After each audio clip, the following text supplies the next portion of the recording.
getting better. Hat update! Look at this cool hat! Look at this hat! That's a sick-ass hat! Stranger Things implies the existence of already strange things. So what could be less strange than a psychic teenage girl opening a portal to a dimension that is one for our world, but is goopy, slimy, depressing, covered in weird tentacles, and is filled with flower-looking monsters? I'd say overall that's not that strange. I mean, trans-dimensional teenager murder is a very common practice nowadays. So maybe the initial strange thing was this air conditioning unit. Now that is very concerning. Trust me, if you know, you know. I binged the entirety of Stranger Things Season 4 in one sitting. Because what else am I supposed to be doing on a Thursday night? The laundry? I mean, what else is supposed to help hold up my guitar? That hook? And while watching Stranger Things Season 4, I realized two things. The first one was that peanut butter tastes fucking awesome. And that the Stranger Things monsters, for some reason, always parallel the D&D campaign that they have in the first episode. What's up with that? In Season 1, they had a campaign surrounding this monster called the Demogorgon.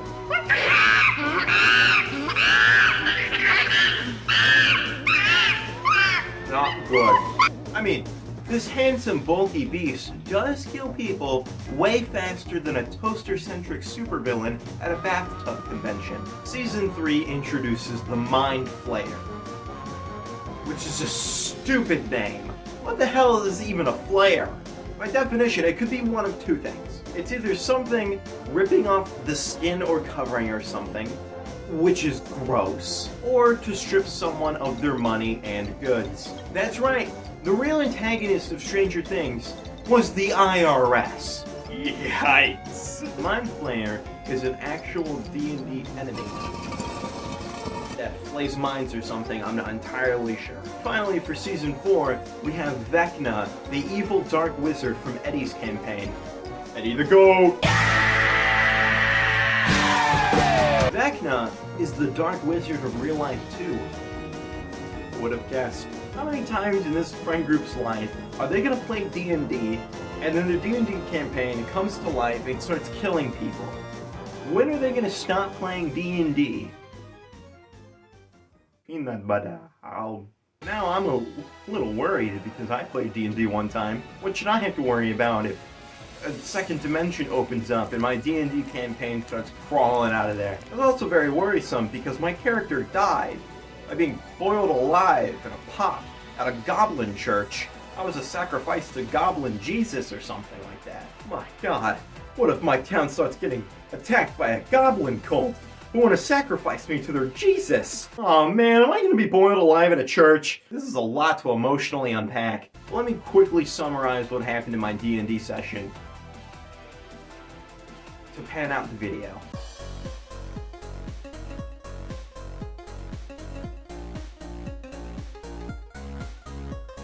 My character's name is Daryl. He's a wizard. Specializes in kayak magic. He can shoot kayaks out of his kayak staff. You know, these kayaks, they range from, you know, the regular kayaks you just shoot. There's a flaming kayak, essentially just a kayak on fire. There's proximity alarm kayaks that explode if something wanting to kill me is in a certain radius of it. A defensive kayak barrier was just a bunch of kayaks making a wall. And I can also make things taste like a kayak. For some reason. I'm not even entirely sure what a kayak tastes like, but I can make something taste like that. Quite a diverse range of attacks for a wizard specializing in just kayak magic. I'm not entirely sure why, but this was my first D&D session and I wasn't 100% clear of the rules. And I was under the impression that if I roll a nat 20 for anything, that I get an experience point, and that experience point will help me learn more kayak magic skills. So I thought it would be hilarious if I got my natural 20 by jacking off on the beach. He made me roll for dexterity. It was a 1 in 20 chance of getting an experience point for whipping out my cock on the beachside and then cranking the hell out of it. But it would be a very good bragging point if I said, yeah, I leveled up because I sat down on the beach and just started jerking off. I rolled a nat 1. If you never played D&D before, well, a nat 1 fucking sucks. In the DM's terms, let me just paraphrase this, I got sand up my dick hole and a towel lodged up my ass. I was then arrested for public indecency. Now would be a good time to mention that I convinced the dungeon master to let my race in D&D be a helicopter. Just a fucking helicopter. He's a living, breathing helicopter named Daryl that can make this jar of peanut butter taste like the high-density polyethylene that kayaks are made out of. Because why not? And don't even ask how a helicopter could jack off on the beach. I'm not entirely sure. It's just in my lore. And that dungeon master must have hated me. Which is funny because the dungeon master was Clam. You got Russian roulette. No! I don't have eye protection for the last time! We entered a goblin cave and we rode the Goblin River to Goblin Town. And let me just say, kayak magic comes in real handy when there's a river involved. Eventually we had to break a friend of ours out of goblin jail. They were wrongfully arrested for not being a goblin. And then I attended a goblin church ceremony. They don't like helicopters, so they decided it would be funny to boil me alive.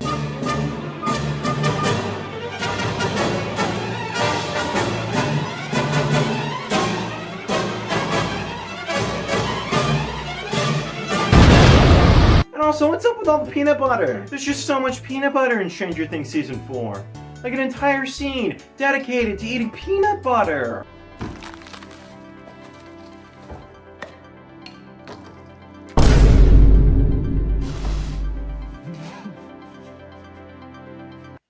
Man, I hope I don't get any peanut butter on my new hat. God damn it, guys. Not another one.